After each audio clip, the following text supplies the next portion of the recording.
The schedule knowledge area is one that if you're accustomed to creating project management schedules, sometimes called Gantt charts, you're probably going to be in a pretty comfortable environment or feel pretty comfortable going through these processes. It's very logical. In other words, we have to have A before B, B before C, things of that nature.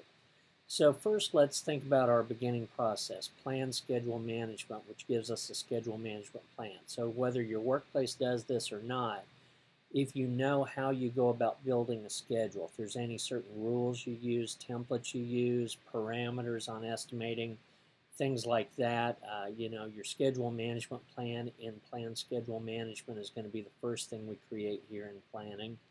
From there, we get into define activities where we create activity lists, milestone lists, and activity attributes. Activities are sometimes called tasks. Don't forget that if you call them tasks. Then we get into sequence activities, which in project management scheduling speak is predecessors. So what order do the activities need to occur in? So ultimately we see the network diagram. We see, I call it the anatomy. We see how all the pieces connect. We don't see durations yet, but we see how all the pieces connect. From there we get into duration estimating. So we see basically what the duration estimates are going to be to get those particular tasks done. We can use things like analogous, bottom-up, parametric, or Monte Carlo estimating approaches. And then what we're going to do is develop the schedule, which is essentially the integration of this chapter. So what we're doing here is pulling everything together that we've done so far that I've described, and we want to make sure that it's telling the story the way we expect to tell it. Because essentially what you're trying to do is put together all these pieces, the activity list, the milestone list, the predecessors, the durations, the resources which come from the resource chapter, and basically integrate it into a detailed story that if you do it the way it looks should produce the desired result. Now, at that point we snap the baseline, so to speak, and we've got the production schedule and resource calendar and things like that. And I don't know if you'd technically say resource calendar or project calendar, but the project calendar is going to have resources on it. So you're going to be looking at what is expected to happen, when, by what resource, etc. And then you get into control schedule, which is our only monitoring and controlling process in this area. And this is where you put actual information in there.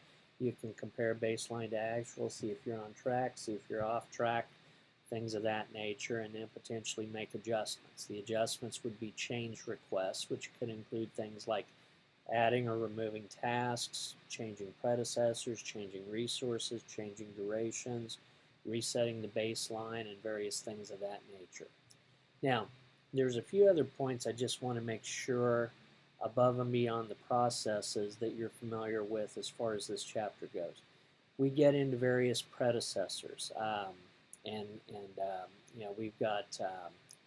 we've got finish to start, which is our common one. We've got start to start, which is more of a burst. In other words, when something starts, numerous things can start. Finish to finish, which is usually whatever is the longest. As long as other things are done by then, you're good. And then start to finish, which is kind of the weird one. Like when we're starting a new system, we're going to start the new one before we finish or shut down the old one. And now we also get into dependencies. So we have internal and external, and then we have mandatory and dependency. So internal is typically inside the project. I sometimes say this relates to the physics of the project. So if I'm trying to build a widget, an internal dependency aligns with building a widget. But an external dependency might be like a regulatory thing. In other words, it's kind of under the umbrella of the widget, but I don't control it. So it's whenever regulatory shows up, for example, they can do an inspection. It might take 30 minutes to do an inspection, but they have 2 weeks to show up and do the 30 minutes, for example.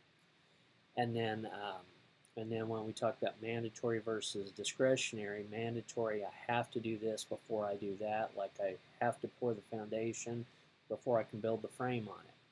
Versus discretionary, I prefer to do the electrical before I do the plumbing. I don't have to, but I prefer to. And then the last big piece, unless I've forgotten something here, is the critical path.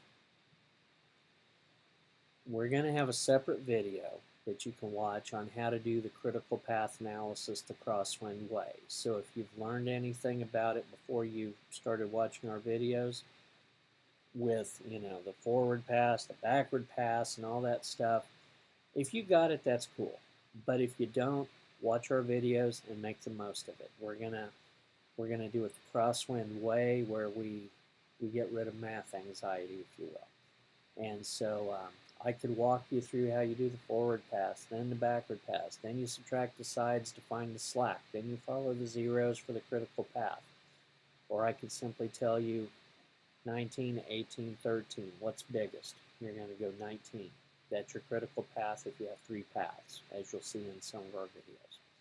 So that's kind of the basics of the schedule chapter here, the schedule topic. So anyway, good luck with things. Feel free to pause videos as applicable, maybe rewind a little if you want to hear something again, especially the forward-backward pass substitute approach the Crosswind way.